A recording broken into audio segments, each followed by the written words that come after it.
quand même, je tiens à rétablir justice devant tout le monde Il ici. s'agit bien sûr du Monopoly. Non. Tombé dans ce trou noir. T'es tombé en amour. En amour du trou noir, effectivement, de Kickstarter. Ah, tu veux me donner des clips ou pas? Pas du tout, c'est un engine builder. Mais c'est un peu un déclic aussi. Vous écoutez... On joue-tu? On joue-tu ou bien... On joue! Saison 2, épisode 2, réédition, rareté et traduction. Salut tout le monde, bienvenue au deuxième épisode de la deuxième saison de On joue-tu, le podcast des jeux de société. J'ai le plaisir d'être ici aujourd'hui avec David, donc on a réussi à se débarrasser de Benji, ça fait du bien de temps en temps. Comment ça va David? Salut à tous, salut Mathieu, ça va très très bien, je te remercie beaucoup. Mais quel générique, franchement... Chapeau Mathieu, parce que là tu nous as concocté un générique pour cette saison 2 Ouais, t'as vu ça? qui est tout bonnement magnifique, donc bravo et merci, ça en jette, on deviendrait presque des pros là. Ouais, on dirait presque. Hein? Mais quand j'ai montré à ma femme, elle a dit t'as fait faire par qui? J'ai dit bah qui? Par moi quoi. Ah bah ça a dû te faire plaisir quand même. Ah ouais, non, mais après ça montre aussi à quel point ma femme elle a pas beaucoup de confiance en moi. C'est vrai aussi, exactement. On va commencer en faisant un petit retour sur les réponses à la question de la semaine dernière. Donc, pour l'épisode de la semaine dernière, je vous avais dit qu'on avait eu pratiquement aucune réponse. Ben, cette semaine, vous vous êtes rattrapés parce qu'on en a eu plusieurs. On était au-dessus de 11 commentaires sur YouTube et plus de 6-7 réponses sur Facebook. Donc, bien sûr, j'ai dû trier un peu. Comme d'habitude, j'essaie de prendre des personnes qui n'a pas encore partagé leurs commentaires sur le podcast. Donc, je vais commencer avec La Flèche sur YouTube. Petit rappel, la question c'était « Quelles sont vos attentes ludiques en 2022 ?» Alors, La Flèche nous dit « Salut à vous trois. Pour répondre à la question, j'ai bien hâte de recevoir Tainted Grail en version française qui n'est toujours pas arrivé en boutique au Québec et Weather Machine qui devrait arriver en fin d'année. » Donc ça, c'est clairement un commentaire pour Benji parce que c'est deux jeux que lui avait parlé. Ensuite, on a Johan Baroudel sur YouTube qui dit « J'attends avec impatience Ibris également. » Donc, en plus du jeu, le suivi du développement, de création et de réalisation transmis via les news, j'ai vraiment envie de voir ce jeu magnifique en action. Donc, Ibris, ça aussi, il me semble que c'est un jeu. C'est toi qui en avais parlé, David, ou c'est Benji, non? Ibris, c'est Benji. Moi, j'avais juste dit au bon lait de brebis et puis il m'avait dit que j'avais pas le droit. Ah ouais? Voilà. Ensuite, on a Spontincubus sur YouTube qui dit « Le jeu que j'attends le plus pour cette année, je prends très peu de Kickstarter et il devrait plus tarder.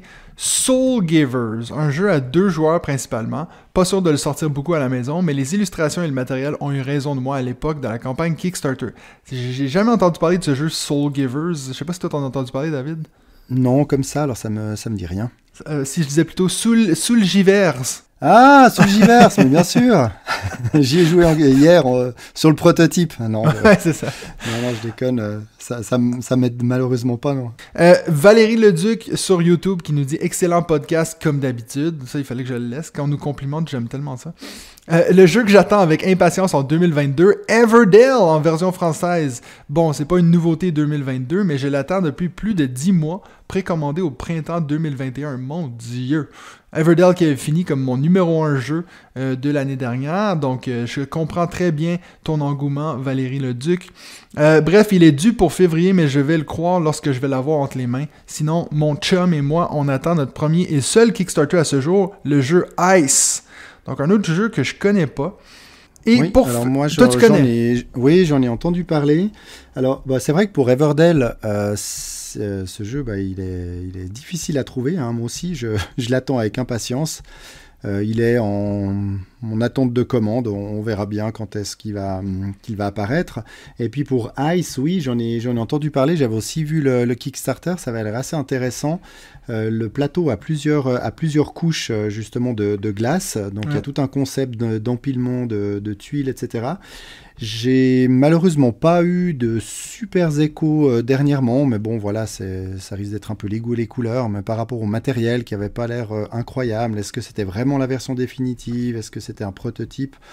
Ils se feront un avis et puis au pire ils le revendront, il y aura certainement des acheteurs pour ce type de jeu. Ouais. Puis en plus, moi, Everdell, pour revenir là-dessus, c'est un jeu que j'ai promis à donner dans mon concours des 3000 abonnés sur YouTube. Donc je suis en train de paniquer parce que je me dis je vais jamais réussir à le trouver pour le donner, mais je vais essayer de faire mon possible.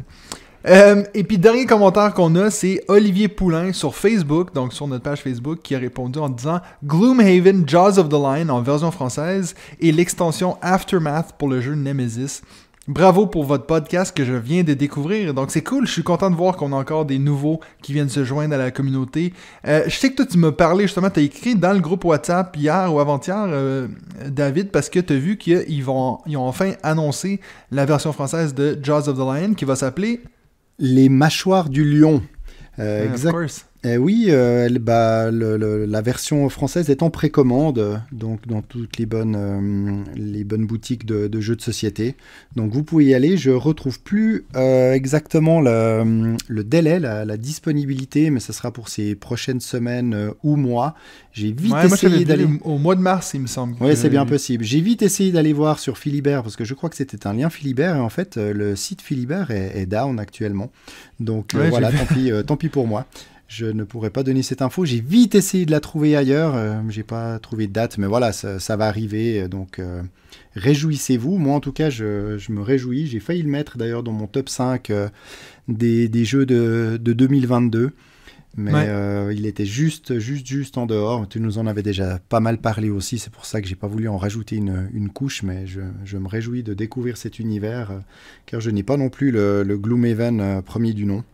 Donc là, ça sera l'occasion parce que j'ai entendu dire que s'il y en avait un auquel jouer aujourd'hui, si on n'en avait toujours pas fait, c'était bien les mâchoires du lion. Donc, qu'elles viennent à moi, ces mâchoires. Je me demande si la raison pour laquelle le site de Philibert est down, c'est qu'il y a trop de gens qui sont en train de faire mon challenge d'acheter aucun jeu pendant 3 mois. C'est ça, il n'y a plus personne, donc il s'est mis en pause.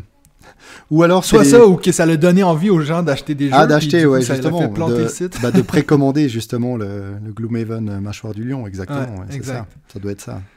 Ouais, donc, pour ceux qui suivent mon parcours, j'ai toujours pas acheté de jeu, là. Ça fait 3 semaines. Et puis, pour le moment, je résiste. Espérons que ça reste comme ça, mais c'est vrai qu'il y a beaucoup de jeux qui commencent à rentrer dans ma wishlist là. Et puis comme tu l'as si bien dit, David, je pense que si on va à Cannes, maintenant que c'est maintenu, ça va être difficile de résister aux achats à ce moment-là. Ouais, on voit bien que t'avais oublié que Cannes se trouvait en plein milieu de ta période de 3 mois de chasteté d'achat de jeux de société. Donc on verra si tu résistes. Au pire, peut-être que tu peux les précommander à Cannes ou les acheter sans vraiment les acheter tout de suite, ou si tu veux je te les achète et puis tu me les rembourses dès que ta période sera terminée, on va s'arranger. En fait, c'est tout un master plan pour faire en sorte que tu payes mes jeux de société. Ça a été tout prévu. Ah, mais c'est parfait, mais il fallait le demander gentiment. T'avais pas besoin d'aller si loin pour ça. Mais en tout cas, c'est vrai que c'est sympa que le festival soit maintenu. Donc, si tout va bien, Mathieu et moi, nous serons présents sur place à Cannes du 25 au 27. Donc, si vous êtes dans le coin, donc, si vous venez également au festival, vous devriez voir 2 beaux mâles arborés de magnifiques polos onjoutus. Donc, si vous les croisez, n'hésitez pas à venir discuter et jouer avec nous. Ça nous fera vraiment plaisir. Oui, bien sûr. Venir discuter avec nous en respectant les mesures de distance, bien sûr. Bien entendu. Si jamais je veux aussi juste faire un petit plug pour un autre podcast, pour ceux qui me suivent sur Facebook, vous avez vu, j'ai fait une petite annonce là-dessus, mais j'ai mes amis du podcast qui s'appelle Ménage à 2, donc c'est un podcast canadien qui m'ont gentiment invité. Donc ça a été assez étrange pour une fois d'être l'invité et non l'animateur. Donc ils m'ont invité sur leur podcast pour que je leur parle de jeux, parle de ma chaîne, et puis je leur ai fait mon top 5 jeux ever. C'est un podcast assez particulier, en fait. Ils font 1 heure en français et puis 1 heure en anglais. Donc ça a été très cool pour moi d'enfin pouvoir faire un podcast en anglais. Des fois j'ai l'impression que je suis plus à l'aise en anglais, mais bref. Donc si ça vous intéresse, allez regarder, ça s'appelle Ménage à 2. Benji nous a justement fait un retour hier, il a tout écouté et puis il trouvait ça très très drôle. C'est pas le podcast qui se prend le plus au sérieux, disons, mais on a bien rigolé. Donc je sais pas si tu as eu la chance de l'écouter, David. Non, pas encore, mais c'est sur ma liste, bien entendu. Non, mais c'est bien de rigoler, il faut rire, même si de temps en temps on donne des infos qui n'ont pas l'air si nouvelles pour tout le monde, ou voilà, qu'on en surprend certains de ne pas encore avoir joué à 2 millions. Bah, d'ailleurs, s'il y en a qui viennent à Cannes, prenez 2 millions et puis initiez-nous à ce jeu, s'il vous plaît. Oui. Mais voilà, on est là aussi là pour rigoler, passer du bon temps, donc... c'est parfait s'ils le font aussi dans le ménage à deux, et c'est souvent ce qui fait la différence d'ailleurs dans les podcasts et autres chaînes YouTube qu'on regarde. S'il y a un petit peu de légèreté et d'humour, ça n'est que plus plaisant à regarder ou à écouter. Exactement. D'ailleurs, attends, et juste une petite question. Pourquoi au Québec vous dites écouter un film ? Ça, j'ai jamais compris ça. Mais écoute, c'est que éventuellement tu vas arriver à un niveau supérieur dans la façon de penser et puis de réfléchir. En fait, vous le regardez pas. Non, mais je sais pas. Ça fait partie de ces... Toi, c'est un peu comme... Il y a plein de choses comme ça qu'on dit un peu faux. Mais c'est marrant. On dit écouter un film, c'est assez drôle. Mais pourquoi pas, on peut. C'est plus simple d'écouter Par contre, on un dit film pas que de regarder regarder de la un podcast. musique, Ouais. mais... Ouais. Non, c'est plus compliqué.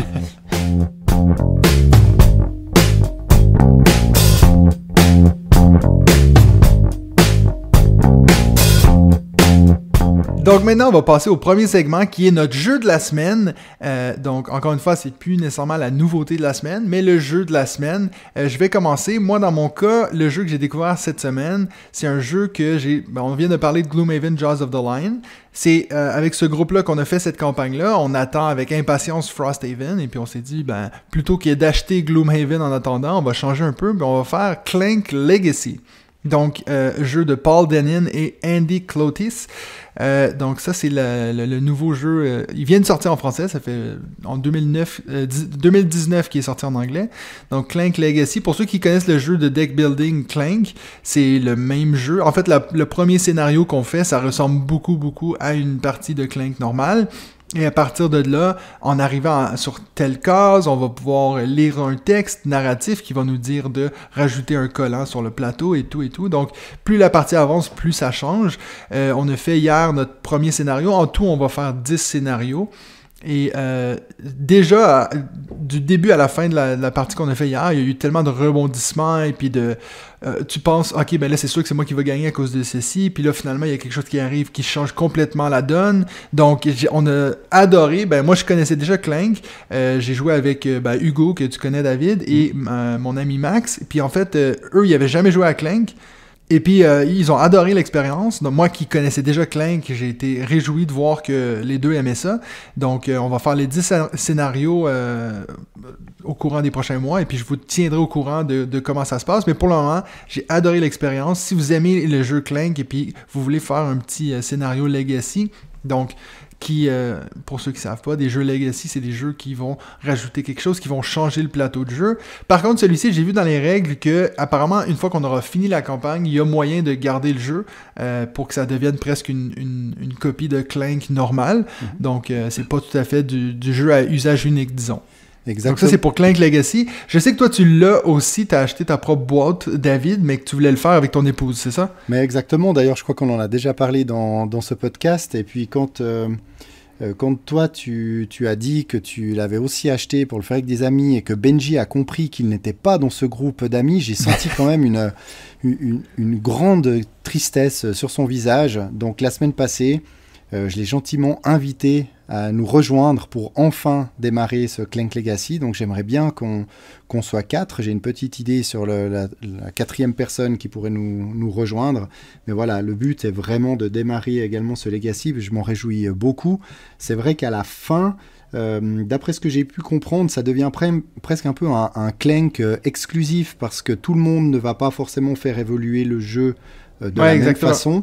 Donc chacun aura un peu sa copie de Clank, et c'est ce qu'on disait lors du dernier podcast, je crois, avec Benji. Ce sera intéressant de voir si cette version finale du Legacy sera aussi intéressant à jouer comme ça en partie unique normale, ouais, que le Clank de base. Et c'est là-dessus d'ailleurs que tu t'étais proposé, je crois, à l'offrir une fois terminé à Benji pour qu'il puisse au moins jouer à Clank. Non, c'était pas quelque chose comme ça? Oui, exact, mais même si ça avait pas l'air de l'intéresser parce qu'il voulait sa propre version. Mais c'est vrai que je t'avoue que moi, j'ai fait, à la fin de la partie que j'ai fait avec mes deux amis qui avaient, encore une fois, jamais joué à Clank, les deux, ils ont dit, on a adoré, mais il avait l'impression qu'ils ont aimé à cause de l'aspect Legacy. Je pense qu'ils auraient moins aimé juste le jeu de base Clank parce que il avait l'impression qu'il n'y avait aucune suite, que ça finissait un peu puis ils en voulaient encore, tu sais. Ça va venir, je pense. Ça va venir avec l'évolution. Est-ce que tu penses, après cette première partie, que ça vaut la peine de trouver une 4e personne, histoire de vraiment utiliser tout le matériel, toutes les cartes, ou finalement... moi, je trouve que ça m'a rien changé. Je pense que c'est quand même cool de le faire à plus que 2. J'imagine, ouais. Mais à 3, ça l'a super bien tourné. Ouais. Parfait. Alors, on va démarrer ça. Benji, tu nous entends, on va le démarrer tout prochainement. Il ne reste plus qu'à, comme tu l'as dit, à trouver des dates. Et oui. Ouais, c'est toujours ça qui est le plus difficile, en fait. Exactement. Et puis toi, ton jeu de la semaine, David? Alors écoute, tu sais bien que si je ne trichais pas dans ce podcast, je ne serais pas vraiment moi. Hein. Donc c'est assez fou parce que j'aime pas du tout, je déteste les tricheurs dans le monde du jeu et je ne triche jamais, en tout cas jamais volontairement. Peut-être que de temps en temps je fais des fautes dans les règles, mais voilà, je ne triche jamais dans les jeux. Podcasts. Et là, dans les podcasts, je me rattrape. Donc ce n'est pas un jeu, mais c'est 2 jeux dont je vais parler, mais 2 en 1, parce que c'est 2 jeux qui se ressemblent quand même pas mal, et je vais parler vraiment les 2 en même temps. Donc c'est vraiment 2 petits jeux que j'apprécie beaucoup de partager en famille ou alors entre adultes, à 2, à 3, à 4. Ils fonctionnent tous les 2 très très bien. Donc le premier d'entre eux s'appelle Coloretto. Un jeu de 2003 de Michael Schacht, à qui l'on doit Scotland Yard, donc comme quoi, voilà, j'ai découvert ça. Et plus récemment, Lucky Numbers et Iwari. Ce sont ces jeux. Et puis le second jeu, c'est Q-Birds, un jeu de 2018. Auteur Stephen Alexander. Et ces 2 jeux, je les ai découverts sur BGA. Donc j'y ai joué déjà pas mal de parties sur Board Game Arena et j'ai fini par les acheter parce que je me suis dit que c'était vraiment les petits jeux parfaits à sortir entre 2 parties ou à jouer aussi avec mes filles. Ils ont également la particularité d'être des jeux liés à des animaux. Donc Coloretto, ce sont des caméléons. Q-Bird, ce sont des oiseaux. Et puis dans les 2 jeux, la mécanique principale, c'est une mécanique de collection. Donc nous devons... faire d'un côté des collections de caméléons et d'un autre des collections d'oiseaux, et vraiment je recommande ces 2 petits jeux. Donc Coloretto il tient quasiment dans la poche, parce qu'il n'y a qu'un carton autour des 88 cartes présentes, et Q-Bird c'est un petit peu plus grand, il y a 110 cartes, il y en a un petit peu plus.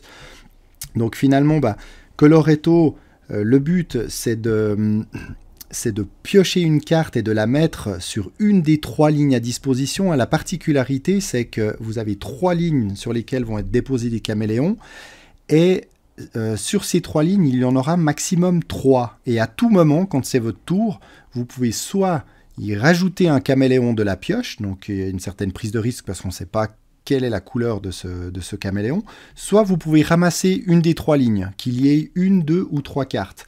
Parce que le but, c'est de faire une collection, mais idéalement de maximum 3 couleurs de caméléon, parce que plus vous allez avoir de caméléons dans 3 couleurs, plus vous allez marquer de points, mais toutes les autres couleurs de caméléon que vous allez prendre, soit par choix, parce que vous dites c'est mieux que je prenne ça que de me ramasser autre chose de pire, soit parce que vous êtes le dernier à prendre votre ligne et donc vous n'avez pas le choix de ramasser ce qui est à votre disposition, et donc tout ce qui est au-delà des 3 couleurs, c'est tout après des points négatifs que vous allez avoir.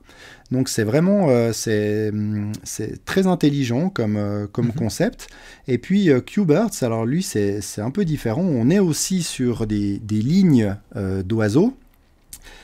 On doit poser, finalement, on doit essayer d'encercler des oiseaux. C'est-à-dire que vous avez toute une série, vous avez 8 races d'oiseaux. Imaginons que sur une ligne, il y a 2 moineaux et puis un hibou qui suit le moineau. Si vous avez un hibou, vous le mettez à l'opposé du hibou déjà présent, et ça vous permet de ramasser les oiseaux qui se trouvent entre les 2 hiboux. Donc vous allez... gérer votre main de cartes pour essayer d'accumuler les oiseaux d'une même espèce pour pouvoir les ajouter dans votre collection. Alors, je vous passe les détails, mais très clairement, ce sont deux petits jeux que je vous encourage d'avoir dans votre ludothèque. Vous pourrez facilement les sortir avec tout type de joueurs et vous y prendrez beaucoup de plaisir aussi. Ouais, moi, je connais Q-Birds. J'avais joué une fois sur BGA. C'était pas mal. Mais l'autre, je connais de nom Coloretto, mais j'ai jamais joué. Alors, je te conseille de jouer à tous les deux. Q-Bird, c'est c'est très joli, c'est beaucoup plus mignon, mais c'est beaucoup plus récent aussi. Hein. Il y a 15 ans de moins, et même si Coloretto a eu plusieurs éditions, ils n'ont pas touché grand-chose, il me semble, au rendu graphique.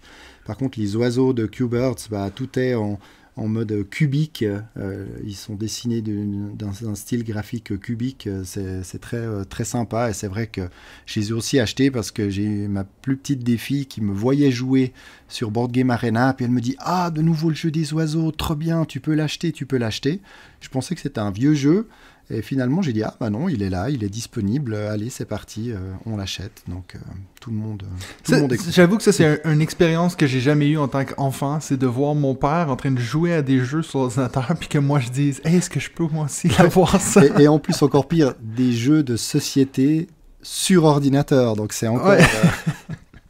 C'est un peu le retour vers le futur, je sais pas. Mais... Puis il faut que je te demande, est-ce que tu fais exprès de... Toi, t'as trouvé un jeu pour ton jeu de la semaine, puis tu te dis, ah non, mais il faut que j'en ai un deuxième. C'est ça, c'est rendu... c'est ta marque de commerce, c'est ça? En fait, c'est pour pouvoir parler de plus de jeux, parce que je sais qu'après, les gens sont frustrés si on mentionne pas assez de jeux. Donc je me suis dit, allez, en plus, ils sont tellement proches, je les avais les deux devant moi, j'ai dit, lequel choisir? J'ai dit, autant pas choisir, quoi. Alors, la semaine prochaine, je vais avoir 12 jeux de la semaine. Comme ça, on est sûr que tout le monde est content. Ah, mais avec plaisir, vas-y. Tu vois, je m'en fous, t'es avec Benji. Ouais, c'est ça.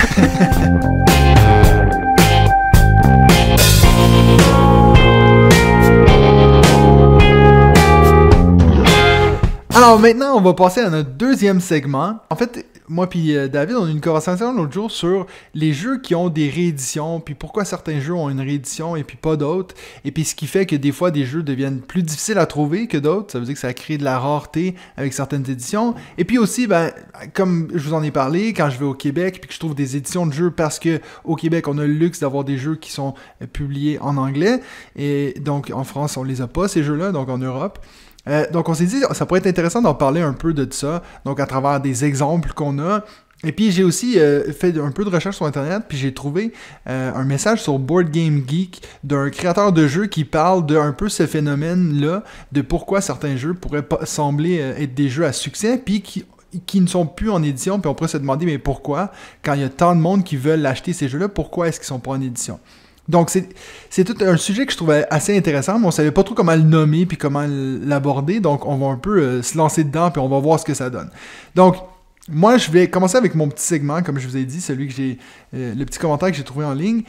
Et puis, en fait, ce que j'ai trouvé intéressant, c'est que il y a quand même une grosse comparaison à faire entre l'édition des jeux de société et puis l'édition des livres ou des films, par exemple. On pourrait se dire que c'est dans la même catégorie, mais en fait, dans ce que j'ai lu, c'est vraiment différent. Parce qu'un livre, on pourrait dire quand on fait une nouvelle édition d'un livre, c'est simplement de changer la couverture et puis on le met un peu plus au goût du jour et puis on le change. Alors qu'avec un jeu de société, ce qui est dangereux, c'est que pour qu'un jeu coûte moins cher, on est obligé d'en créer énormément. Ça veut dire qu'on peut pas juste dire, OK, on va faire une commande de 100 boîtes de, de War of the Ring. Il faut qu'on en fasse plusieurs. Donc, ça veut dire que ce qui se passe, c'est que la majorité du temps, ces créateurs de jeux vont attendre de voir qu'il y ait une demande exorbitante. Parce que si on n'a que certaines personnes qui disent « moi j'aimerais bien trouver ce jeu, mais je ne l'ai pas », c'est très dur de savoir à quel point est-ce que les gens qui disent, qui clament sur Internet qu'ils vont acheter plein de boîtes de ce jeu-là, à quel point ils vont en acheter. Donc ça veut dire que c'est quelque chose, c'est un peu un genre de risque qu'il faut prendre pour les créateurs de jeux, parce que pour eux, il faut qu'ils prennent quelque chose qui est, si on peut dire, très liquide, c'est-à-dire de l'argent, des profits qu'ils ont eu sur leurs anciens jeux, et puis il faut qu'ils transfèrent ça dans quelque chose qui n'est pas liquide, donc c'est-à-dire une boîte, donc pour un jeu qu'on nous dit qu'il y a beaucoup d'intérêt, mais jusqu'à quel point est-ce qu'il y a de l'intérêt. Donc, la pire chose qui pourrait arriver pour un créateur de jeu, c'est de dire, OK, on lance 1000 boîtes de... je vais encore prendre l'exemple de War of the Ring, parce que je vais en parler tout de suite après. Donc, le jeu de Seigneur des Anneaux. On va créer 1000 boîtes, puis après ça, on est pris avec ces 1000 boîtes-là parce que personne ne veut les acheter. Et puis, c'est là que ta compagnie peut aller même jusqu'à faire faillite. Donc, c'est vraiment... c'est assez difficile pour les compagnies de jeux de vendre des jeux qui ne sont pas extrêmement populaires. C'est sûr qu'exemple, un jeu comme Azul, ils vont pouvoir en faire jusqu'à la fin des temps parce que les gens vont les acheter. Mais pour des jeux qui sont plus gros, plus spécialisés, c'est plus difficile pour les créateurs de justement les éditeurs et puis les maisons d'édition de dire on va prendre un risque avec ce jeu-là. Donc c'est aussi pour ça que ça arrive d'avoir justement cette rareté qui est créée des fois avec les jeux. Et puis une autre chose, c'est que de plus en plus maintenant, on a des services comme Kickstarter, des choses comme ça. Donc ça, tu peux regarder d'avance combien de personnes sont prêtes à le payer parce qu'ils te l'ont déjà payé. Donc c'est vrai qu'il y a beaucoup de compagnies maintenant qui se tournent vers ça. Et puis maintenant, il y a aussi des fois des compagnies de jeux qui font des prototypes de jeux qui vont sortir à l'unité. Donc, comme ça, tu peux vraiment dire, si tu en commandes un en ligne, ils vont t'en faire un. Par contre, ça, c'est vraiment particulier comme cas parce que faut que ce soit des jeux qui coûtent pas cher à faire. Parce qu'encore une fois, on est tous dans l'optique de plus tu fais créer des jeux, donc plus d'exemplaires tu fais, moins ça va te coûter cher à la compagnie. Donc, il y a toute une science là derrière que j'ai trouvé très intéressante. Je sais pas si tu avais quelque chose à dire là-dessus, David? Ouais, mais c'est vrai que c'est super intéressant le témoignage que tu as trouvé, et c'est vrai que c'est logique au final, hein. Puis après, les créateurs de jeux, je pense que eux, ils ont aussi envie de créer des nouveaux jeux. Après, il peut y avoir une frustration chez eux de se dire, mais j'ai créé dans mes premiers jeux qui ne sont plus édités ou qui n'ont peut-être pas rencontré le succès qu'ils méritaient, ça vaudrait la peine de leur sortir. Après, est-ce que l'éditeur qui en a les droits est intéressé à leur sortir, parce que lui, bien sûr, qui va penser au côté business. Donc, comme tu dis, comment est-ce qu'on fait pour être plus ou moins sûr, même s'il n'y a jamais de certitude, mais plus ou moins sûr que ces boîtes vont être achetées, hein. Moi, pour connaître un éditeur en Suisse, il m'a parlé exactement de ce genre de cas de figure. Alors, je me rappelle plus exactement du jeu, mais je pourrais le retrouver si nécessaire, où il y avait eu pas mal une hype avant la sortie du jeu. Donc, il y avait beaucoup d'attentes de ce jeu, de demandes, puis finalement, avec la sortie, le nombre de sorties de jeux, d'ici que ce jeu sorte en boîte, tout le monde était un peu passé à autre chose et ils se sont retrouvés avec des stocks de boîtes. Et ça, je vous parle d'un jeu d'il y a pas mal d'années, hein, je pense une dizaine d'années. Et ils ont toujours des boîtes entre les mains dont ils ne savent pas vraiment quoi faire. Parce qu'après, c'est les distributeurs qui les achètent, hein, ils ne vendent pas en direct aux consommateurs. Donc c'est vrai qu'il faut bien mesurer tout ça, mais tant mieux. En tout cas, alors j'entends déjà peut-être certains très anciens joueurs qui disent ouais, mais bon, c'est bon, ce jeu on le connaît, on l'a déjà vu, on y a déjà joué, ils le ressortent, c'est que du marketing, ils veulent juste faire de l'argent. Mais personnellement, je trouve que c'est très bien que des bons anciens jeux retrouvent une seconde jeunesse, reviennent sur le devant des étagères pour permettre à plein de nouveaux joueurs de le découvrir, parce que comme je l'ai déjà dit, hein, un ancien jeu est toujours une nouveauté pour quelqu'un. Donc on est toujours à la course aux nouveaux jeux, il en sort énormément, sans doute trop, et puis il y a pas mal de perles ludiques qui prennent la poussière, qui sont oubliées, et c'est intéressant de les retrouver. Et c'est vrai que quand on creuse un peu, on en trouve pas mal, et certains même on se dit mince, pourquoi est-ce que celui-ci n'existe pas. Puis après, bien sûr qu'il y a des rééditions purement marketing. Il y a des suites, on avait parlé, on va pas revenir sur les Monopoly, Aventuriers du Rail, même si les nouvelles éditions sont intéressantes. Et je voulais faire pour terminer, puis après je te recède la parole, le parallèle avec les jeux vidéo. Les jeux vidéo, il y a des licences où on retrouve un nouveau jeu chaque année, hein, des FIFA, des NHL, des Call of Duty, Battlefield, et j'en passe. Et puis, il y a cette attente de la communauté de se dire finalement on va se retrouver un peu avec le même style de jeu, légèrement amélioré, etc. On ne retrouve pas tellement ça dans les jeux de société. Alors oui, il y a Aventurier du Rail, mais c'est encore un peu une logique un peu différente, même si ça s'en approche, mais on n'a pas cette logique dans le jeu de société. Alors je dis pas que je souhaite ça et puis retrouver le même jeu chaque année où ils ont rajouté de figurines et puis changer l'emballage. C'est pas du tout le but, mais c'est vrai qu'il faut justement toujours réinventer des choses. Donc allons voir aussi ce qu'il y a déjà, ce qui a déjà été fait et qui pourrait mériter une réédition aujourd'hui.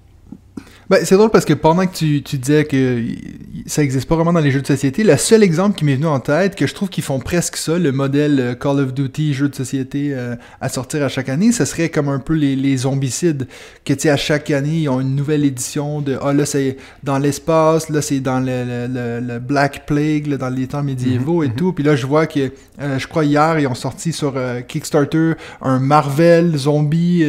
Donc, toi, j'ai l'impression que c'est ça, c'est une nouvelle édition du jeu que tu as déjà. Tout à fait. Alors, il y a quelques exceptions comme ça à la règle. Il n'y a pas non plus l'habitude de sortir. Alors, on voit, oui, maintenant, il y a des films et des séries dont on retrouve le jeu de société. À ma connaissance, je ne sais pas si quelqu'un s'est déjà lancé en se disant, bah tiens, il y a les Jeux Olympiques d'hiver qui arrivent, on va sortir un jeu de société sur les Jeux Olympiques. On retrouve toujours ça dans les jeux vidéo. Où, voilà, il y a une édition, c'est rarement les meilleurs jeux ou les plus aboutis ou les plus travaillés. Mais c'est vrai qu'on profite de ça. Les FIFA, dès qu'il y a un Euro, une Coupe du Monde, il y a une édition spéciale qui sort. C'est vrai que de rebondir comme ça sur l'actualité, peut-être que le côté sportif est quand même moins représenté aussi dans les jeux de société. Alors, il y en a. Ouais, pour le moment. Mais c'est vrai que il y aurait certainement moyen de faire... je voulais regarder, j'ai oublié malheureusement, donc il faut m'en excuser, mais je voulais voir s'il y avait déjà eu des jeux de société sur les Jeux Olympiques. Il y aurait de quoi faire. J'ai vu qu'il y avait un jeu de société qui allait sortir, ou je ne sais pas s'il est sorti, non, il ne me semble pas encore tout à fait, sur le biathlon. Donc comme quoi, voilà, c'est vrai que les jeux de société nous ont habitués à adapter des thématiques étranges, bien particulières. Donc bon, moi j'aime bien le biathlon à titre personnel, mais je pense que jeux de société, c'est déjà un domaine pas de niche, mais bon, on est beaucoup moins nombreux que dans les jeux vidéo. Puis alors encore, on va dans un sport de niche comme ça, mais ouais, ça peut être intéressant. Il y a certainement des. Mais je suis juste en train de penser bonne mécanique. Un petit pitch pour un jeu. Là, on pourrait faire un genre de. C'est toi qui avais parlé une fois de Rolling Realms, cette idée que c'est un roll and write qui prend les différents jeux de Stonemaier. Ben là, on pourrait avoir un genre de roll and write qui prend les différentes épreuves olympiques. Et puis à la fin, tu fais 3-4 épreuves, puis celui qui a le meilleur score. Toi. C'est parfait. Tu nous inventes tout ça. Je confie. Alors si un jour je vois ça, je saurais que c'est un fan de On Joue-tu qui l'a vu. Mais attends, on va quand même aller chercher, parce qu'on aura peut-être dans les commentaires quelqu'un qui va nous dire « Mais ça existe déjà, regardez !» Ouais, peut-être. On sera la bombe. Mais c'est vrai que pour revenir sur ce qu'on dit avec les rééditions, je pense qu'il y a aussi le risque de dire, ben si on fait, là je parle spécifiquement d'une réédition d'un jeu que les gens disent qu'ils veulent, ben c'est sûr que t'as aussi la peur de dire, ok, on va changer un peu la direction artistique, on va changer ci, changer ça, puis finalement, suffit que tu sortes ton jeu, puis après 2 semaines, t'as tout le monde qui écrive dans les commentaires sur BGG que finalement, ils préféraient la version d'avant, puis là, d'un coup, personne n'achète ton jeu. Donc, je pense que c'est aussi une des raisons pourquoi, de plus en plus, on voit des rééditions qui passent par Kickstarter. Récemment, j'ai vu, il y avait un jeu qui s'appelle La Granja, qui va commencer à sortir sur Kickstarter. Donc, je pense que pour eux, c'est aussi une façon de s'assurer que, OK, vous dites que vous êtes intéressé, alors payez, tu vois, montrez-nous votre intérêt financièrement. Alors après, est-ce que c'est que ça l'intérêt, ou s'il n'y a pas aussi, comme tu viens de le dire, un côté très business? Ben, bien sûr, toute la vie tourne autour de l'argent, donc c'est la même chose pour les jeux de société. Mais je pense que ça s'explique comme ça. Puis je pense que de plus en plus, on va avoir des rééditions qui vont passer par la plateforme Kickstarter, GameFound, et puis... Oui, exactement. C'est vrai qu'on a certains éditeurs ou auteurs qui ne passent pas par Kickstarter, ou qui n'ont pas besoin de le faire, mais on en a...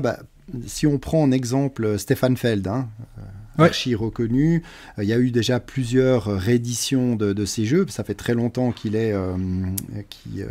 crée des jeux de société. Les Châteaux de Bourgogne qui étaient sortis en 2011, qui ont vu une édition en 2019 du 20e anniversaire. Tu sais, que je me suis posé beaucoup de questions comme ça. Je me suis dit, mais attends, 2011 à 2019, 20e anniversaire. Je me suis dit, il y en a qui ont dû se tromper dans les chiffres. Et en fait, c'était la 20e le 20e anniversaire de l'éditeur Alea. Donc c'était pour l'anniversaire de la boîte d'édition qu'ils ont sorti cette version-là. Uh-huh. Donc ça, ils l'ont sorti en direct. C'est vrai que c'est un jeu qui a toujours... pour moi, c'est un jeu qu'on se doit d'avoir dans sa ludothèque, sans doute comme Dominion, d'autres me diraient d'ailleurs. Et puis, il y a L'Année du Dragon, qui est pour certains le meilleur jeu de Stefan Feld, qui était sorti en 2007, qui a vu une édition du 10e anniversaire en 2017. Je n'y ai toujours pas joué, j'ai vu qu'il était sur BGA, mais voilà, il paraît que c'est un jeu incroyable, on passe son temps à se faire détruire plus qu'à construire, où on doit, un jeu de gestion où il y a des catastrophes qui s'abattent sur les joueurs et on doit s'organiser pour les gérer au mieux, donc ça a l'air vraiment top. Je sais, oui, je crois que oui, il est disponible actuellement, donc la version 2017 est disponible, alors je devrais prochainement céder à cette tentation. Et puis, on voit aussi chez Stefan Feld et Queen Games, il y a eu dernièrement, et là ils sont passés par Kickstarter, la Stefan Feld City Collection, avec une réédition de toute une série de ces jeux, donc d'anciens jeux Macao, Bruges et Rialto, qui sont des jeux qui ont rencontré un joli succès, mais qui commençaient à prendre de l'âge. Eh bien, ils les ont réédités dans des toutes nouvelles, tout nouveau matériel. Vraiment, ils ont tout retravaillé. Et maintenant, ces jeux vont s'appeler Amsterdam, Hambourg et New York City. Donc on voit qu'ils ont pas juste finalement fait une Macao deuxième édition, mais ils ont déplacé finalement ça, ils ont gardé les mécaniques sans doute, intégré également des extensions qui avaient été sorties, et puis ils en profitent également pour sortir un quatrième jeu, c'est Marrakech, donc la nouvelle version, et toutes ces éditions, bien sûr, il y a une version classique, il y a une version Deluxe, etc. Donc là, en passant par Kickstarter, ça avait bien marché, j'avais très franchement hésité à prendre la collection complète, mais c'était quand même un peu cher, et je me suis dit que j'allais attendre la sortie en boutique pour les acheter les uns après les autres, parce que si j'ai les 4 en même temps, très franchement, je vois pas comment je vais y jouer. Tu vas t'en sortir. Voilà, comment je vais m'en sortir, donc autant en avoir un après l'autre. Ça a l'air très très beau, en tout cas, une très belle collection. Donc un beau travail de réédition, et là on voit qu'il y a un réel travail. Après, c'est vrai qu'on a aussi le cas de Carcassonne, qui avait fait une édition 20e anniversaire, donc une très belle édition. Puis ils ont réannoncé, là tout dernièrement, j'ai vu, un style nouveau Carcassonne, où ils ont tout retravaillé tous les dessins sur les tuiles, remis un peu tout au goût du jour. Donc on a une édition 20e anniversaire qui reprend le style graphique de l'ancienne édition, qui avait déjà évolué en 20 ans, mais qui reste un peu dans le même style. Puis allez, maintenant qu'on a fait la 20e édition, on ressort une nouvelle saucée de Carcassonne où on retravaille un peu tout. Alors j'ai certainement pas connaissance de tout, mais ça aurait peut-être été la bonne occasion au 20e anniversaire de faire ces travaux-là et de ne pas finalement un peu flouer le fan, parce que j'ai lu sur des groupes dédiés à Carcassonne que certains étaient un peu frustrés quand même de ces multiples nouvelles éditions, etc. Mais moi, j'ai aussi j'ai regardé dans les jeux que moi, je sais que j'aimerais bien avoir dans ma collection, que j'arrive soit pas à trouver parce que c'est difficile à trouver en Europe ou quoi que ce soit. J'en ai déjà parlé sur la chaîne de Grand Austria Hotel, un jeu qui n'est plus édité, qui est très difficile à trouver. Je l'ai cherché même quand j'étais au Québec à Noël. J'ai pas pu le trouver, donc c'est un jeu 2015 de Simone Luciani et puis Virginio Giglo. C'est un jeu que j'avais testé cet été avec le professeur Board Game. La première fois que j'étais allé chez lui, il m'avait montré ce jeu-là. Puis j'avais adoré mon expérience, et puis c'est dommage, j'arrive pas à le trouver. J'ai vu qu'il y avait un Kickstarter qui était arrivé récemment, mais bien sûr, je suis passé à côté, donc j'ai pas pu le trouver. Et puis ça, c'est franchement un jeu que je vois que la majorité des gens qui l'ont ne le vendent pas, donc c'est difficile pour moi de le trouver. Tu sais que, si je dis pas de bêtises, il me semble avoir entendu ça tout récemment dans une vidéo YouTube ou autre podcast, que Golem, donc le jeu qui va sortir cette année, se base en fait un peu sur Grand Austria Hotel, donc sur le concept du jeu, les mécaniques, etc. Alors bon, la thématique est pas du tout la même, exactement, mais à voir, je dis pas que c'est une réédition masquée, faut que je m'informe alors. Là, mais ça a l'air d'être un peu dans la suite logique de ce jeu-là, qui avait vu Oui, une réédition 2021. Hein, je suis pas certain. L'édition Deluxe de Grand Austria Hotel, je suis pas certain qu'il y avait la version française. Mais bon, toi, ça va pour la version anglaise, ça ne te pose pas de problème. Ça m'amène à mon prochain point. C'est justement l'autre chose qui fait aussi la rareté, c'est le fait que nous, dans le monde francophone, surtout en Europe ici, trouver des jeux qui sont que en anglais, ça devient compliqué. Donc des jeux comme, j'en ai parlé avant, War of the Ring, donc ce gros jeu qui est dans le top 10 des jeux sur BGG, où tu te recrées tout le scénario du Seigneur des Anneaux à travers la guerre, des gentils puis les méchants, celui-là, difficile à trouver en Europe. Il n'y a pas de version française, donc même pour un jeu qui est sorti en 2012, qui est pourtant une deuxième, qui est lui-même une réédition, pas facile à trouver. Non, effectivement, il y a des éditeurs, d'ailleurs, qui font très très peu de jeux, très peu de traductions, voire pas du tout. On parle souvent de Cheap Theory Games.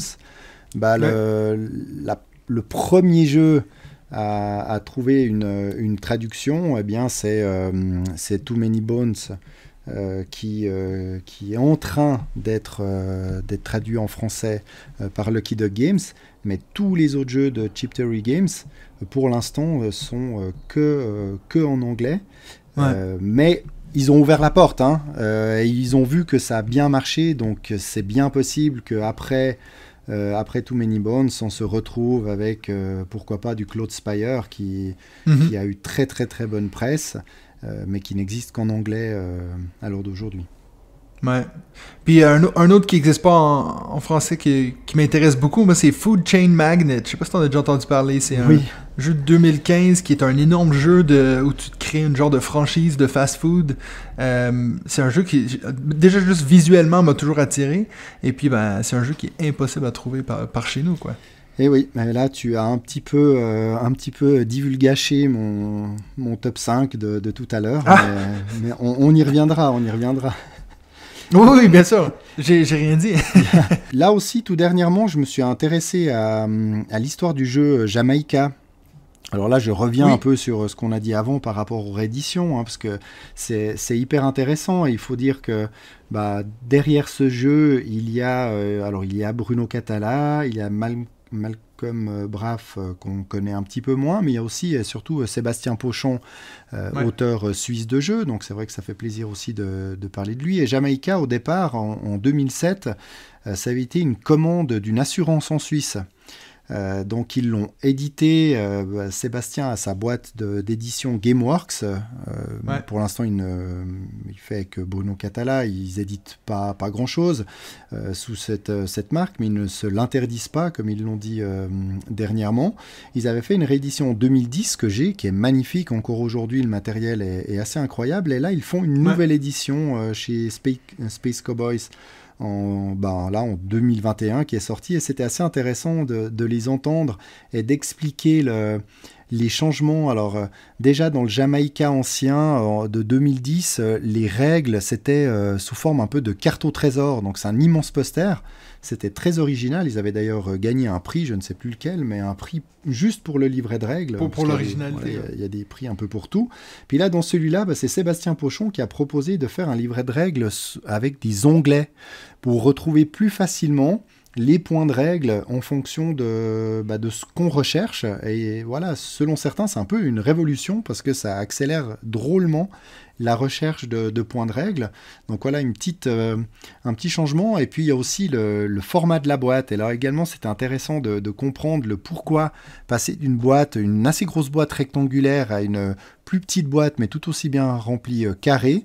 Eh bien, l'explication était simplement que Jamaïca étant un jeu familial, la plupart des jeux familiaux qui entrent vraiment dans cette catégorie ont ce format de boîte carrée et sont souvent rangés au même endroit. Et alors Jamaïca se trouvait souvent rangé ailleurs. Et c'est vrai que dans les boutiques, quand vous avez la personne qui vous conseille, il ne va pas forcément traverser la boutique 12 fois, donc il vous emmènera à un endroit où vous avez les aventuriers du rail, etc. etc. Et maintenant, vous retrouverez Jamaïca à cet endroit-là.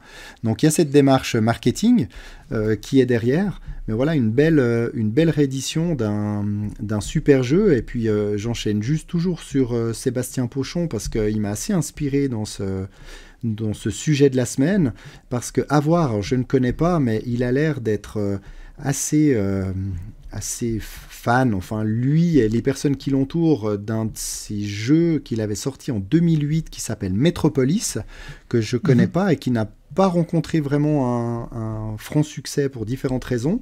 Et puis, il va le ressortir en 2022 sous le nom de Skyrise.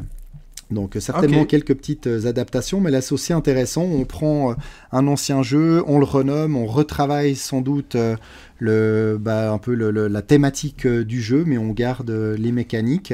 Et puis par contre, un autre de ces anciens jeux, Ispahan, qu'il avait fait en 2006, qui pour les personnes dont j'ai vu la vidéo sur un monde de jeu, pour eux, c'était un super jeu, jeu de gestion avec des dés. Et par contre, celui-ci, pour l'instant, il n'est pas réédité, mais il y a de bonnes chances qu'il revienne. Et c'est ça, c'est tous les jeux où, en suivant ça, je me suis dit, ah mais tiens, je connais pas, oui, j'en ai entendu parler, c'est déjà quoi. Puis finalement, on les met dans notre wishlist en disant, ah oui, il a l'air pas mal ce jeu, mais bon, un jeu de 2006, puis finalement, on va l'oublier. Et une réédition, c'est top, parce que s'il est si bon que ça, ça va permettre de le redécouvrir et de le faire redécouvrir à toute une série de nouveaux joueurs. Dans la même optique, on a récemment le jeu Insondable qui est sorti, qui est en fait une réédition de Battlestar Galactica, qui était un jeu très difficile à trouver et puis qui n'existait pas en français.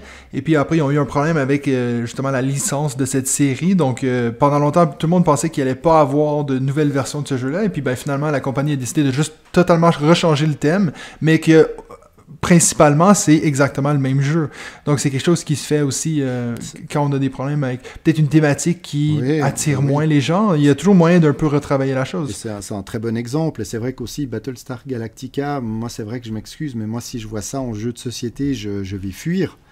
Parce que c'est pas du tout la série qui m'a intéressé et elle a été très critiquée, très encensée. Enfin, il y a eu un peu les deux clans et c'est vrai que ça limite aussi un peu les joueurs. Et là, vous pouvez avoir des jeux qui ne sont tout simplement plus disponibles à cause de problèmes de droits, de licence, voilà, si ça se trouve, il y a même des procès dans certains cas pour savoir qui est propriétaire de quoi.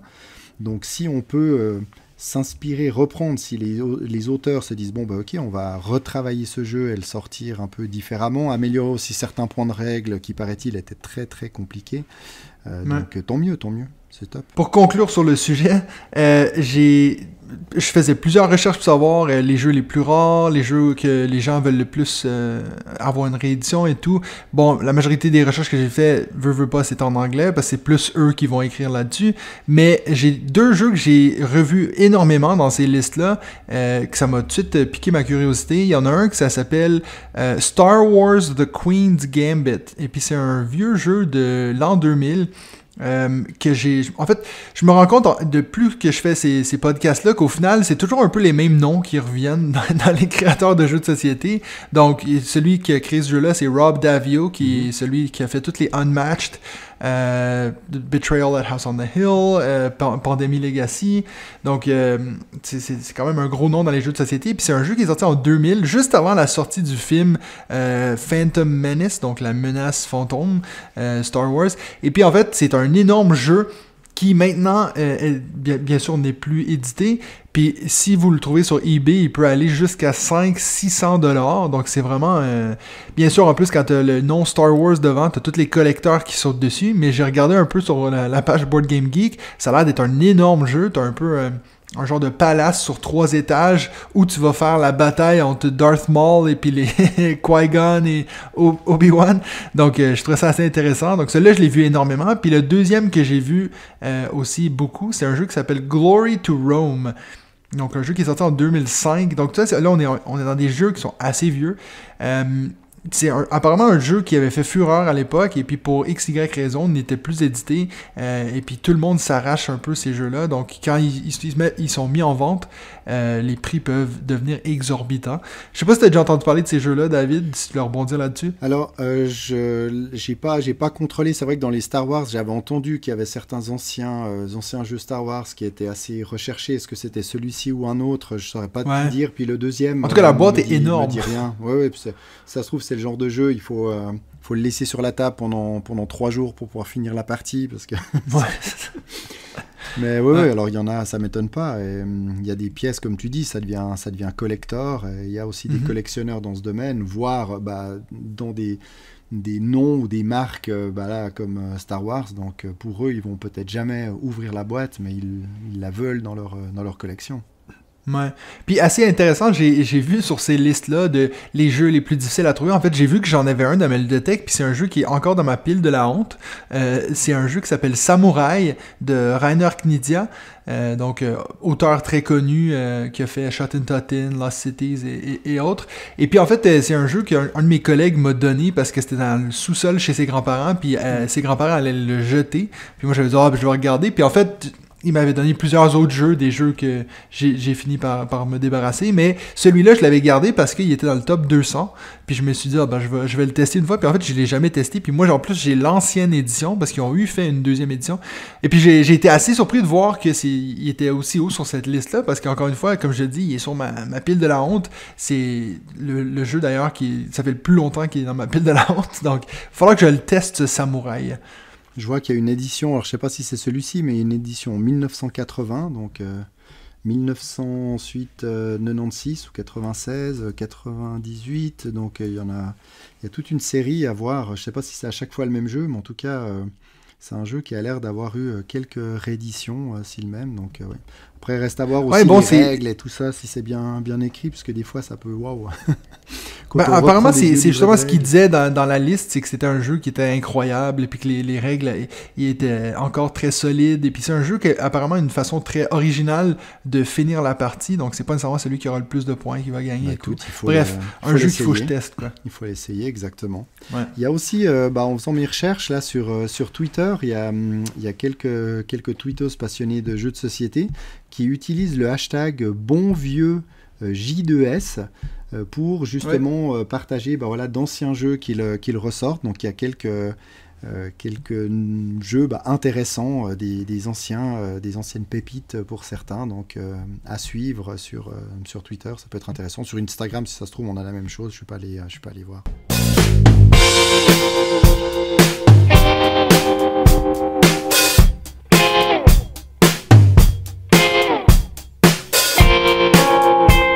Alors maintenant, on va passer à notre dernier segment qui est notre top 5 de la semaine.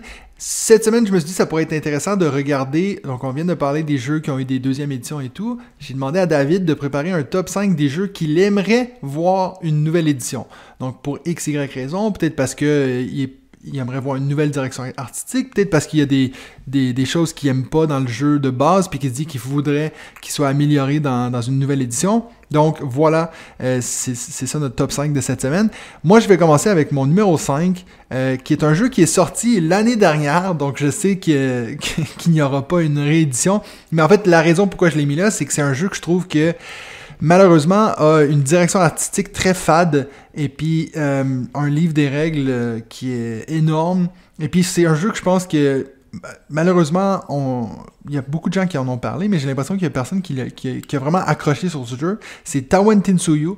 Donc ça, c'est un jeu qui est sorti, un jeu de David Turkzy, donc le bon ami à notre ami Benji.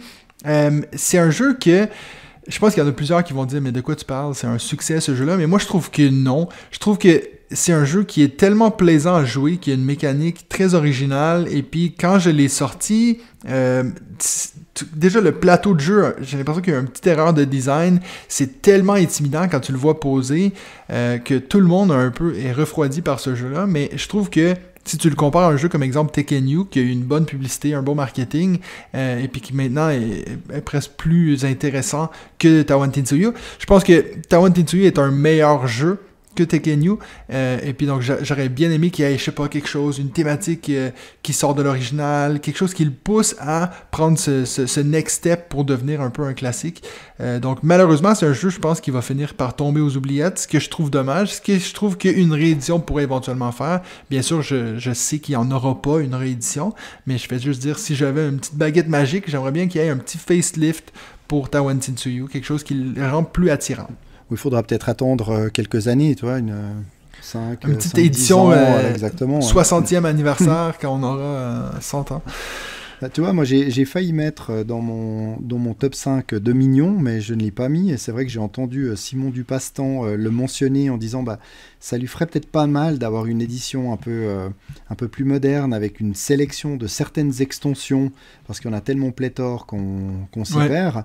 Et j'ai aussi hésité à mettre, tu vois comment j'arrive à placer d'autres jeux que ceux de mon top 5.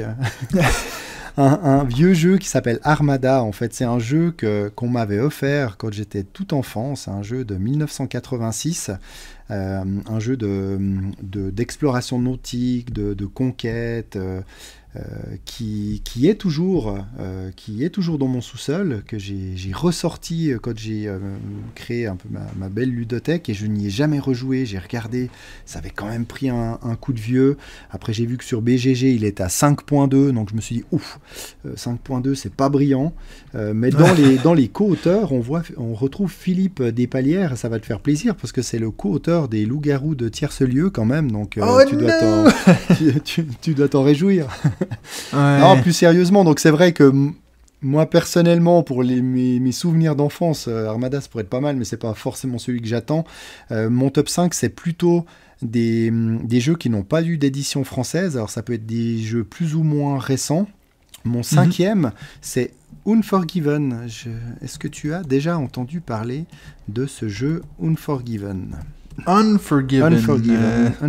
Ça me dit rien, non? Mais en fait, je connais le film avec Clint Eastwood, mais je pense pas que c'est ça. Alors, c'est pas ça. C'est un jeu tout récent de l'année dernière, 2021.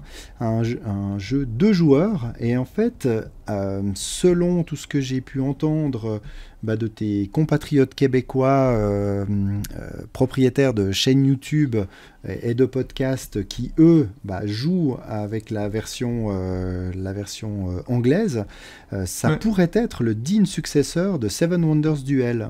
En tout cas, ils s'en inspirent beaucoup, et ils ont quand même ajouté une petite couche d'originalité avec des dés en plus que le concept des cartes de Seven Wonders. Maintenant, où ça m'inquiète un petit peu pour son arrivée par ici, c'est sa thématique, parce que le jeu donc se repose sur se déroule pendant le procès de la première femme qui a été exécutée pour trahison aux États-Unis. Donc, elle s'appelle Marie Surratt. C'est un procès qui avait eu lieu en 1865. Elle avait été accusée d'avoir conspiré en vue de l'assassinat du président Abraham Lincoln. Donc, c'est vrai que on connaît ici bien sûr Lincoln, mais est-ce que c'est une thématique qui va être aussi porteuse que ça pour les jeux de société? Mais en tout cas, ils sont tous unanimes pour dire waouh, quoi, c'est un super jeu qui rappelle beaucoup Seven Wonders Duel, tout en y ajoutant encore sa touche personnelle. Donc on est soit la défense, soit l'accusation, on doit recruter des jurés, on doit trouver des preuves, soit pour innocenter, soit pour accuser. Donc ça a l'air vraiment très intéressant, avec une belle thématique historique, après qui nous touche ou pas. Mais voilà, pourquoi pas, il y a Watergate, ils l'ont bien traduit en français, pourquoi pas celui-ci. En tout cas, il est tout récent, donc il a encore le temps de venir, et moi personnellement, il m'intéresse beaucoup. Parfait. Et puis, donc moi, j'ai mon numéro 4, c'est un jeu aussi pas un jeu qui est extrêmement vieux. Je l'ai mis là, pas parce que je pense qu'il est pas beau. C'est un jeu que je pense qu'il a besoin d'être remis au goût du jour, dans le sens que on a vite fait le tour des cartes. Donc je parle ici de Imagine, qui est un jeu d'ambiance où on va prendre des cartes transparentes pour essayer de faire deviner certaines choses qui sont écrites sur des cartes. J'ai joué à ce jeu-là beaucoup trop. C'est un jeu que j'ai beaucoup de groupes qui aiment ce jeu-là, à faire deviner et tout. Puis c'est un jeu que j'ai acheté pour une de mes tantes quand j'étais au Québec à Noël. Et puis c'est vrai que je me suis rendu compte que il manque certaines cartes, ou ça prendrait peut-être une extension ou quelque chose qui nous rajoute plus de cartes, parce que des fois, il y a des affaires très simples qu'on essaie de faire deviner, puis on n'a pas le matériel qu'il faut pour faire deviner. Par exemple, à n'importe quel moment que tu essaies de faire deviner un animal, tu es obligé de presque prendre une boule ronde et puis mettre un autre truc dedans, et puis il n'y a personne qui voit que c'est un animal, donc tu perds énormément de temps juste à essayer de faire deviner que c'est un animal. Donc je me souviens que j'avais déjà eu parlé avec avec Raphaël de la boutique 400 coups de est-ce que tu penses qu'éventuellement il va avoir une extension, et puis il me disait ça, ce genre de jeu-là, il n'y aura jamais d'extension. Donc je me suis dit pourquoi pas une réédition avec peut-être plus de cartes, quelque chose. Mais c'est un jeu qui est génial, mais que tu peux un peu faire le tour après un certain moment. Donc ça, c'était mon choix pour un jeu que j'aimerais bien qu'il y ait une réédition en 4e position. Très bien. Il y avait Imagine Family, en tout cas, en 2020. Oui. Mais c'est vrai que pas de réédition du jeu d'origine, effectivement. Ouais. Moi, mon numéro 4, c'est un jeu que tu as depuis très peu de temps. Tu te doutais peut-être que j'allais le mettre dans mon top, parce que je t'en ai parlé, je t'ai dit qu'il m'intéressait beaucoup. C'est Smartphone Inc. De 2019, d'Ivan Lachine, auteur des Hauts Fourneaux, que j'aime beaucoup. Et c'est vrai que j'ai entendu tellement de bien également du côté des Québécois de ce jeu, que je me dis, mais mince, pourquoi il n'y a pas d'édition française. Ils viennent de sortir un peu la suite de Smartphone Inc. avec Mobile Markets. Donc voilà, on retrouve les mêmes aux commandes, et puis on fait évoluer tout ça, parce que dans Smartphone Inc., donc on est le PDG d'une grande société de production de smartphones, mais au début, en fait, au lancement des smartphones. Et puis, c'est une chouette thématique, c'est pas du tout plaqué. On a 5 manches pour faire de la planification, fixer des prix, de la production de nos smartphones, du développement, de la recherche, des ventes, etc., etc. Donc, ça a l'air super intéressant. Maintenant, la boîte d'édition, c'est Cosmodrome Games, qui n'a pas l'air de faire de version française et même de version traduite de ces jeux pour l'instant. Alors certains diront oui, mais Smartphone Inc., ça vient de Kickstarter, et il y avait des règles en français qui étaient disponibles en ligne. Mais bon, moi j'aime quand même avoir mon jeu en entier, en français, les règles à l'intérieur, pas juste en fichier PDF, et puis les éléments du jeu également traduits. Donc voilà, mais en tout cas, si c'est jouable, on testera déjà ta version anglaise. Et puis, je pense qu'il n'y a pas énormément de texte. Non, il n'y a peut-être pas énormément de texte, mais je pense que c'est un jeu qui mériterait de rencontrer et qui pourrait rencontrer un joli succès ici, vu la thématique, etc. Donc voilà. Bon, c'est certainement une thématique originale. Exactement. On n'a jamais eu un jeu de ce genre-là. Et bien représenté, donc à voir. Et il fait partie des top jeux de certains youtubeurs québécois. Donc voilà. Un joli Eurogame. JP de l'école du jeu, je sais qu'il en parle souvent de ce jeu. Exactement, oui, les différents membres de l'école du jeu aiment beaucoup ce jeu, exact. Ouais. Alors, mon numéro 3, moi, c'est un jeu que j'ai jamais joué. Et puis c'est un jeu que j'entends souvent parler, et puis j'ai jamais pu le trouver en boutique. C'est Les Chevaliers de la Table Ronde. Donc, c'est un jeu de Bruno Catala et de Serge Laget, donc 2 auteurs que j'adore. Depuis que ce jeu-là est passé chez Days of Wonder, il n'y a pas eu une réédition. C'est un jeu de 2005. Donc, moi, je me dis, pourquoi pas une édition 20 ans dans 2025? Ça pourrait être une bonne idée. C'est un jeu qui sort souvent sur les listes des jeux préférés, surtout dans le monde américain. C'est drôle parce que c'est fait par des Français, mais c'est un jeu qui a surtout connu un énorme succès en Amérique. C'est un jeu que j'adore. Moi, j'aime bien ces jeux un peu de déduction. Et puis, de ce que j'ai compris, il me semble, de ce jeu, c'est que t'as un peu un genre de... T'as des genres de traites parmi la table ronde. T'as des gens qui sont pas nécessairement fidèles à Arthur et tout. Donc, je sais pas si toi, c'est un jeu que tu connais, David. Alors, j'en ai beaucoup entendu parler par les auteurs dans différents podcasts, justement, et ça m'étonnerait pas qu'au bout d'un moment, dans quelques années, on retrouve une nouvelle édition de ce jeu, parce qu'il ressortait d'ailleurs, ils en ont pas mal parlé dans Payback, dans le podcast Payback, et c'est vrai que les animateurs du podcast aiment beaucoup, beaucoup ce jeu.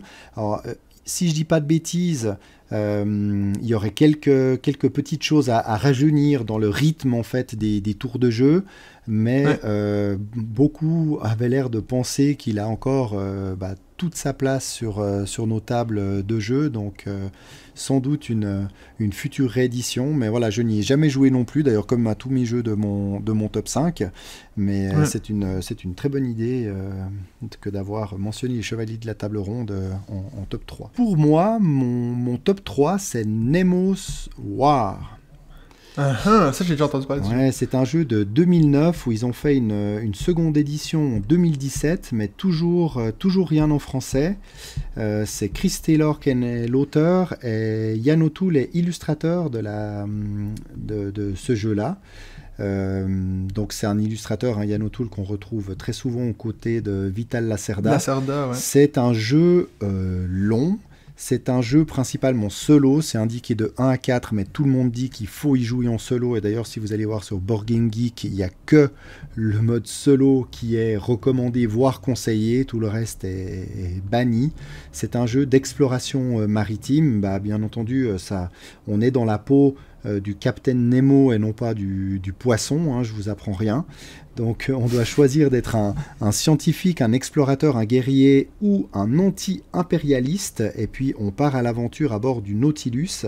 Et ça a l'air d'être vraiment un super jeu. Et tous ceux qui jouent beaucoup en solo disent que c'est vraiment le jeu solo que tout bon joueur solo doit avoir dans sa ludothèque. Et beaucoup de personnes outre-Atlantique francophones disent qu'ils ne comprennent pas pourquoi ce jeu n'a pas encore été traduit et qu'il mérite d'être traduit parce qu'il y a quand même pas mal de textes aussi sur les cartes. Donc voilà, pour moi c'est mon numéro 3. Parfait. Moi, mon numéro 2, c'est un jeu que je pensais que toi t'allais le mettre aussi, mais j'imagine si tu as dit que tu avais joué à aucun de tes jeux, tu l'as pas mis, celui-là. Je vois, je le sens. Attention, Benji. C'est Broom Service. Bien sûr. Tu savais, ouais, donc... Mais non, mais j'y ai plus du tout pensé. J'y ai pensé quand tu as parlé des chevaliers. Je me suis dit, ah oui, c'est vrai, des anciennes éditions de jeux comme ça auxquels j'ai joué. Puis bam. Moi, je l'aime bien. Pour des jeux euros, il est pas si vilain. Je sais que toi, tu le trouves beau dans sa mocheté, mais... Oui, il a une beauté intérieure, on va dire. Mais Broom Service, donc je vous en ai parlé énormément de ce jeu-là. C'est un jeu que j'adore, puis que j'ai toujours de la peine à sortir parce qu'il est tellement pas beau que les gens font tout un peu... Puis je pense que celui-là, même limite on enlève la thématique sorcière, on y met une autre thématique. Je suis pas du tout attaché à son style. Moi, c'est vraiment la mécanique de jeu que je trouve géniale. Donc s'il y aurait une façon de changer ça, on pourrait mettre ça dans l'espace, comme ça Benji va être content. Ça me dérange pas. Laissez-moi mes sorcières et mes potions. Ouais, c'est ça. Puis mes petits nains. Mais non, moi, je vais pas trop en parler parce que je sais que vous devez être tanné de m'entendre en parler, surtout pour ceux qui aiment pas ce jeu. Mais Broom Service, un de mes jeux préférés. Je le trouve pas beau. Je veux qu'il soit plus beau. Rendez-le plus beau, s'il vous plaît. Non, mais je pense que c'est bien d'en parler parce que sans doute que très peu finalement le connaissent malgré les prix qu'il a remportés. Et la mécanique est juste géniale. Mais c'est vrai qu'après... Enfin, dans les jeux de ce style euro, il y en a plein qui mériteraient des éditions plus belles, mais on a l'impression que c'est quasi impossible. Moi, les châteaux de Bourgogne dont on a parlé tout à l'heure, j'en suis fan, mais moi je m'excuse, à côté de Broom Service, les gens vont trouver sans doute beaucoup plus mignon Broom Service que les châteaux de Bourgogne, mais à partir du moment où on se lance dans la partie et qu'on oublie un peu ça, c'est des jeux qui sont vraiment superbes en termes de mécanique. Et c'est vrai que est-ce qu'on arriverait après à faire aussi quelque chose de beau tout en gardant le... Mais je pense que oui, ça mériterait de passer entre de meilleures mains d'illustrateurs. Mais oui, Broom Service, c'est un très bon choix et qui mériterait d'être plus connu et joué. Tu sais, récemment, moi, j'ai acheté... récemment, ça fait presque une année maintenant, mais tu sais, le jeu Shaman, je sais pas si toi t'as déjà joué à ce jeu. Non, j'ai jamais joué, mais j'ai beaucoup entendu parler, dont de toi d'ailleurs. J'en avais fait une vidéo où j'avais interviewé celle qui avait fait les illustrations, donc Maud Chalmet, puis je me dis, avec le genre de dessin qu'elle fait, ce côté un peu mythique comme ça, tu mets ça dans Broom Service, et puis ça devient automatiquement un jeu que tout le monde veut acheter... Selon moi, encore une fois, mais parce que je trouve que la façon que ce jeu-là est vraiment accessible à tous. Une fois que tu comprends comment ça se joue, Broom Service, tu peux jouer à ça. Je suis sûr que toi, tu pourrais presque y jouer avec tes filles. Je sais pas si tu l'as testé avec tes filles. Non, j'ai pas testé avec mes filles. Oui, il faut juste pouvoir lire et puis après, même si on fait pas les combinaisons parfaites, on s'amuse. Et c'est vrai que c'est ça, je dis. C'est le jeu idéal à jouer même en club ou en convention. On rit. C'est pour ça que je trouve qu'il devrait avoir un côté plus attrayant à l'œil pour tout le monde. Parce que c'est un des rares jeux que je vois les gens rire du fait qu'ils se font couper, qu'ils se font voler une action. Il y a personne qui s'énerve. Bon, à part Benji qui s'énervait, mais... Beaucoup trop d'ailleurs. C'était pas sa soirée, je crois. Non, je pense pas. Ouais. Donc voilà, ton numéro 2. Alors, mon numéro 2, c'est un jeu de Chip Theory Games dont j'ai parlé tout à l'heure, mais j'ai pas parlé de ce jeu-là. C'est Hoplomachus Victorum. C'est un jeu qui est falloir les sorti... play. Ouf. Hoplomachus. Donc, Hoplomachus Victorum. Donc, ils ont déjà sorti toute une série de jeux. Hoplomachus, il y a eu Lost Cities, Rise of Rome, Origins, entre 2012 et 2015. Donc, tous en VO. Et finalement, c'est un peu pour demander une sortie en VF au moins d'un de ces jeux. Ils ont fait une version remasterisée qui va sortir en 2022, qui regroupe les deux premiers que j'ai cités juste avant. Et ils ont fait une version spéciale. Donc, tout ça est passé par la case Kickstarter. Ils ont fait une version spéciale solo qui est Hoplomachus Victorum. Les autres se jouent très bien en solo, mais celui-là c'est uniquement solo. C'est en mode histoire qui fonctionne sur leur mécanique d'affrontement, donc d'affrontement de gladiateurs. Beaucoup disent que ces Hoplomachus c'est magnifique, plus ils en sortent, meilleurs ils sont, et c'est vrai que ce Hoplomachus Victorum, je l'aurais backé sans hésitation s'il y avait eu une version française. C'est de nouveau, donc qui dit Chip Theory Games dit tapis en néoprène, chip de poker, donc voilà, ils continuent à surfer là-dessus sur un matériel magnifique. C'est les mêmes équipes qui sont aux commandes quasiment de tous les jeux, Dame Josh Carlson, illustrateur Anthony Le Tourneau. Donc c'est un peu une grande famille chez eux qui font des jeux, oui, chers, mais magnifiques et originaux. Donc voilà, c'était mon numéro 2, Hoplomachus Victorum. Parfait. Et puis bon, mon numéro 1, c'est le premier auquel j'ai réfléchi quand j'ai pensé à cette thématique-là, en termes de jeu qui devrait avoir une édition 20e anniversaire ou quoi que ce soit, avec un facelift complet, Terraforming Mars. Ce jeu-là, je le trouve vraiment pas beau. Et puis, c'est un jeu... Franchement, il a été longtemps sur ma pile de la honte, même après que tout le monde en parlait en bien, parce que je le trouve tellement pas attirant, ce jeu-là. Mais... j'avoue, c'est un excellent jeu. J'adore jouer à ce jeu. Et puis, je trouve que les cartes, on dirait qu'ils ont pris des photos sur Google et puis ils ont juste collé ça sur les cartes. Il n'y a vraiment aucune direction artistique derrière ce jeu, ce que je trouve dommage. Ils ont récemment sorti ce Big Box avec les tuiles en 3D, mais ça change pas que la direction artistique du jeu ne me plaît pas. Puis je pense que de loin, s'il y a un jeu qui pourrait bénéficier d'avoir une réédition complète où on change tout, le look et tout, mais qu'on garde bien sûr les mécaniques de jeu, je pense qu'il y a personne qui serait perdant là-dedans. Ce serait que du gagnant pour tout le monde. Donc, Terraforming Mars, c'est mon choix numéro 1 d'un jeu qui mérite d'avoir une réédition.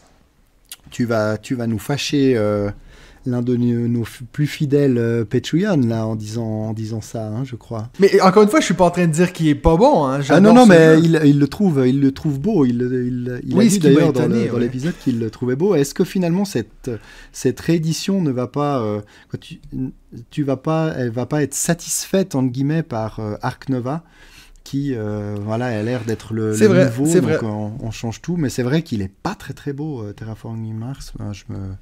Je te rejoins, j'ai pas mal de peine, mais bon, Après, au moins il est bon, il beaucoup vaut mieux dans ce sens-là quand même. Oui, non, c'est clair. Moi, je vais toujours préférer un jeu qui est bon qu'un jeu qui est beau. Mais si on peut avoir les deux, c'est mieux. Je veux dire, pourquoi pas avoir les deux, c'est ça oui. justement. Parfait. Alors, ton numéro 1 à toi? Écoute, je pense que tu l'as deviné, vu que j'ai dit tout à l'heure que tu allais divulgacher mon top 5. C'est Food Chain Magnet. Exactement, et j'ai pensé à lui parce que de nouveau, j'entends sortir ce nom très régulièrement.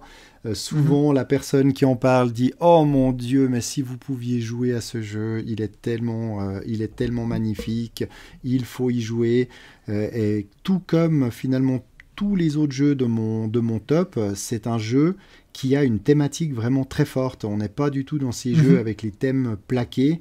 Ici, on n'est pas PDG d'une boîte qui fait des smartphones, mais on est à la tête d'un fast-food et on va vraiment devoir tout gérer. Donc, la formation du personnel, la gestion des stocks, le paiement des salaires, les campagnes de publicité, etc. Alors là aussi, le jeu n'est pas beau, il faut dire ce qui est, et c'est un peu le cas de la majorité des jeux, pour ne pas dire tous, mais je veux fâcher personne, de l'éditeur. qui est Splotter Spellen, des éditeurs hollandais, qui sortent assez rarement des jeux, un tous les 2 ans, des jeux qui sont assez chers parce que c'est des petites productions. Là, on revient un peu sur le début de notre discussion parce qu'ils sont difficiles souvent à se procurer. Ils ont aussi fait un jeu qui a eu une très bonne presse qui s'appelle The Great Zimbabwe en 2012. Ouais. Mais voilà, ce sont des jeux un peu élitistes cette boîte d'édition a ses fans qui attendent leurs jeux. Ce sont des jeux qui sont plutôt complexes, assez longs, parce que là, ils communiquent sur une durée de partie de 180 minutes. Donc je pense que quand on a des gens qui ne connaissent pas le jeu autour de la table, on doit facilement taper les 4 2 heures de plus. Voire plus.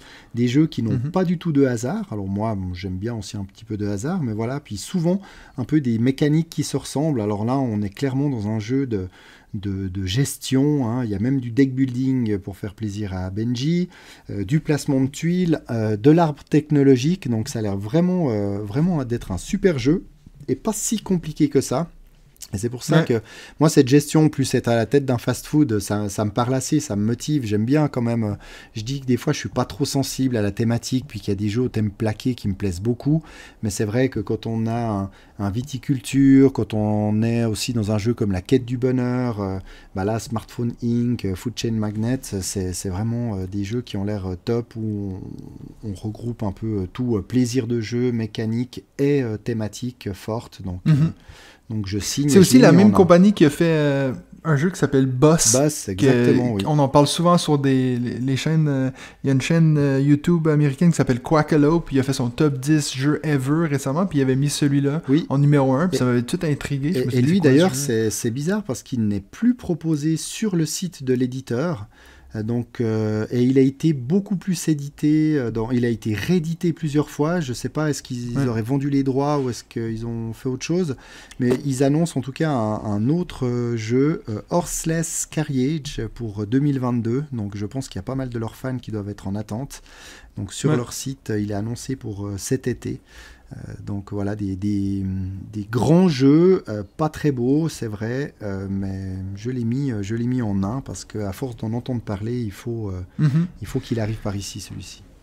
C'est drôle, moi tu dis que tu le trouves pas très beau, moi je trouve que c'est assez cool ce côté un peu années 50, ça me fait penser à Welcome to, tu sais, ces vieux dessins alors un peu vintage. Sur les éléments des cartes, mais c'est vrai que les tuiles là, les tuiles avec les roues tout en angle droit, des trucs, on a l'impression en fait, j'ai vu pas mal d'images, puis je me suis dit mais ça c'était une version print and play. J'ai presque un peu l'impression que les gens ont fait eux-mêmes, ont fait les petites maisonnettes, les petits trucs en pliage collage. Et donc c'est pas incroyable, mais de nouveau, il faut savoir ce qu'on veut. Si, vu déjà le prix du jeu comme ça, si après il faut doubler le prix pour avoir un autre matériel, mais je pense qu'il y a certaines choses qui pourraient être faites différemment, mais c'est leur concept, et puis leurs jeux sont top, donc respectons ça, cette boîte d'édition. Alors c'est tout pour notre top 5 de cette semaine. Est-ce que tu as un petit jeu que tu vas nous parler avant de quitter l'épisode, David? Oui, un jeu qui me fait de l'œil, c'est Brasil Imperial. C'est un jeu tout récent qui est chez Super Meeple pour la version française. Et pourquoi ce jeu ?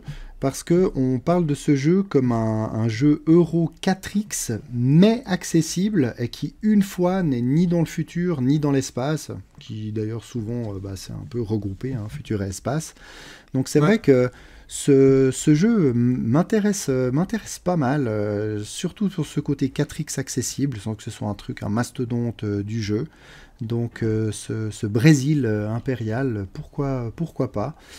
Je vais continuer à le suivre et peut-être qu'un jour je l'achèterai ou pas. Je te tiendrai au courant. Moi, mon jeu qui me fait de l'œil cette semaine, c'est un jeu... Si vous avez suivi sur ma chaîne YouTube cette semaine, j'ai fait une vidéo sur Nidavellir, sur le fameux trésor royal que je viens de recevoir, donc où on a des pièces de poker maintenant à la place des pièces normales. Et puis en plus de ça, j'ai fait une genre de tier list qu'on appelle, donc j'ai classé les héros dans le jeu de base. Et puis dans la même thématique, on a la seconde extension de Nidavellir qui vient d'être annoncée, qui s'appelle Idavol, donc qui va nous rajouter des géants et puis des monstres et des choses comme ça. Donc très hâte de voir ça. C'est pas pour tout de suite, hein. On nous dit pour le moment le 25 novembre que c'est annoncé, donc c'est pas pour tout de suite.